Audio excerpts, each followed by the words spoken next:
astrologyaddiction.com, and thank you so much for watching. Today I'm going to be doing a video on what to expect during Leo season and really what this next couple of weeks really has in store for people on the collective. It will affect people who have a Leo sun, Leo moon, Leo rising, Leo Venus, Leo Mars. If you have any placements in Leo, it will affect you, but you also want to look at your entire astrology chart for the most part and see where Leo is and which house it is touching. So if your Leo is in the 3rd house, 4th house, 7th house, it will affect different things. So 7th house, it's going to be relationships. The 10th house is going to be career. 4th house is going to be your home life. Please keep watching if you are interested. If you'd be interested in booking a reading with me, my link is in the description box. You can also find me on the iStar Horoscope app. The sun ingresses into Leo on the 22nd of July, and then Venus ingresses into Leo on the 27th, which is today. So all of my Leos, whenever we have the sun moving into Leo, that's where the sun is the most happiest. That's its home in Leo. So people who have their sun in Leo or any other placements in Leo, you feel a real confidence in who you are. You love to laugh and have fun, and sometimes you don't maybe understand why people can have more darker emotions or even depression. Usually Leos are not super prone to those things unless they're going through a state where their creativity is being really hindered, or people are kind of stepping on them and not appreciating them for who they are. Now, when Venus goes into Leo, again, that's today, Saturday, July 27th, and this will make really everyone just kind of feel more positive. And Venus has been going through Cancer. It can bring up emotions. It can bring up, unsettling things and emotional baggage that you might be carrying with you. And now that Venus has moved into Leo, we all collectively can feel more positive, and we can feel more creative. We can feel more, ready for romance, and maybe more proud in the things that we're actually doing, and have a clear understanding of kind of the direction that we're going.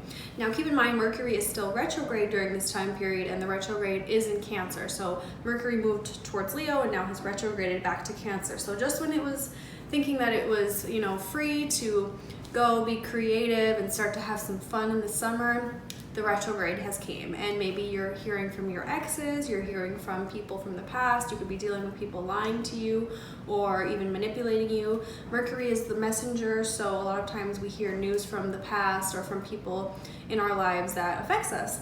It can also just bring up the standard Mercury retrograde issues like technology and miscommunication and things like that. So be aware of that. Once Mercury has gone direct, we should have a lot more clarity on a collective level, and we should have an easier time, less frustration, less things going wrong.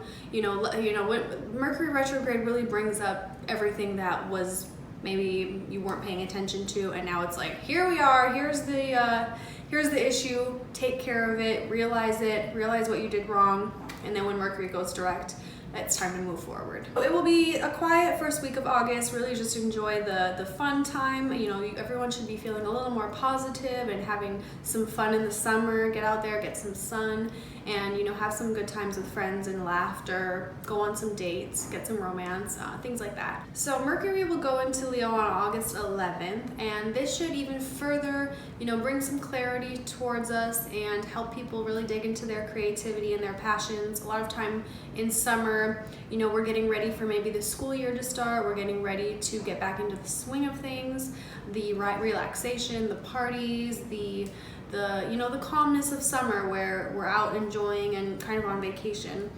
It's starting to get to a maximum climax, and then we're getting ready to settle back down into a daily routine. Now Mars moves into Virgo on the 18th of August, and this will start the Virgo season. So the 18th of August, a lot of people are going back to school, on that Monday the 19th, and it's really bringing everyone back into alignment, into order. Okay, you've had so much fun during Leo season. You probably spent a lot of times with friends, met some new romances, had some new love interests.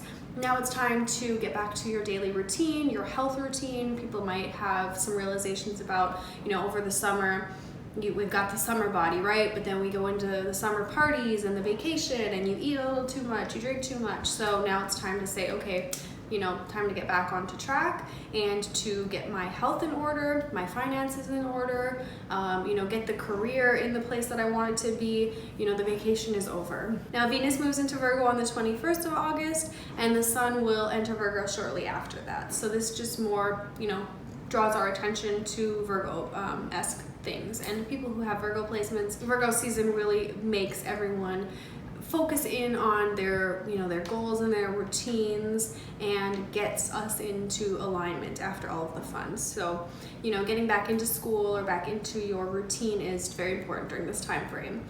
Fighting that will be challenging if you don't do the to-do list. If you put things off at this time, not good. So go into any new ventures you have this fall or at the end of August with an open mind, and realizing that you enjoyed the summer, you learned a lot emotionally during Cancer season, you've grown, you've let go, we're releasing the past and we're moving forward, and we're taking care of our bodies, we're taking care of our mental health, all very important this time of year. So thank you guys so much for watching, and have a great Leo season. Bye now.